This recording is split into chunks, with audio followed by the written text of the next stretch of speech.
everyone, it's Daniel. It's Lakan. And it's Christian. And today we'll be reading Jesus Walks on Water. Let's pause now.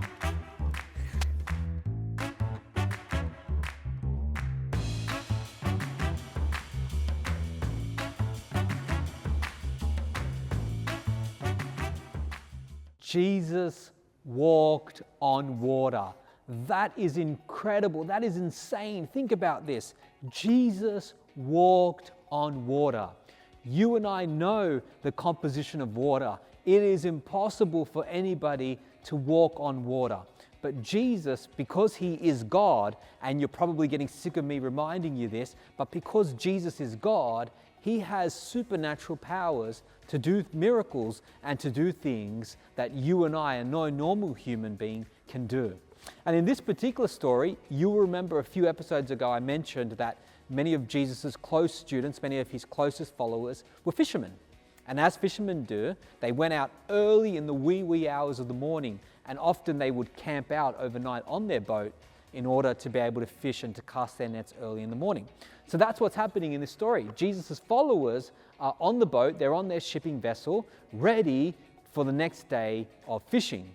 And it's during the middle of the night, as the waters are getting a bit choppy and they're struggling to row, that they see this figure of Jesus coming toward them.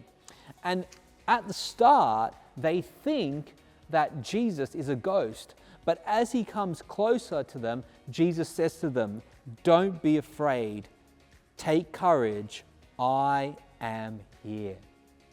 Now, in the Old Testament, there's a beautiful verse in the book of Job, in the 9th chapter of the book of Job, where it describes God and God alone having the capacity to march or to tread on the waves, to walk on water. So what Jesus is doing here by walking on water is he's demonstrating once more to his followers, to his students, that he is God, that he has the power to do things that other people don't, because he is the creator of the universe. Jesus created the water, and that is why he has the power to walk on water.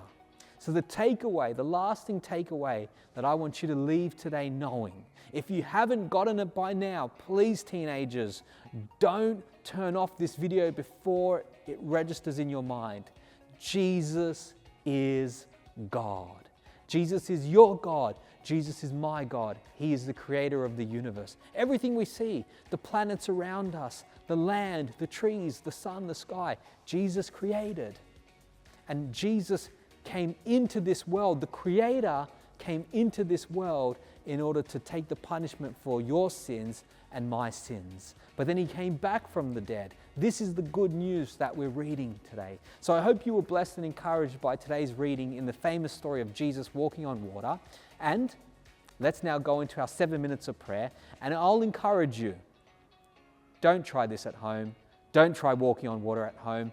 Leave it to Jesus. See you next time, teenagers.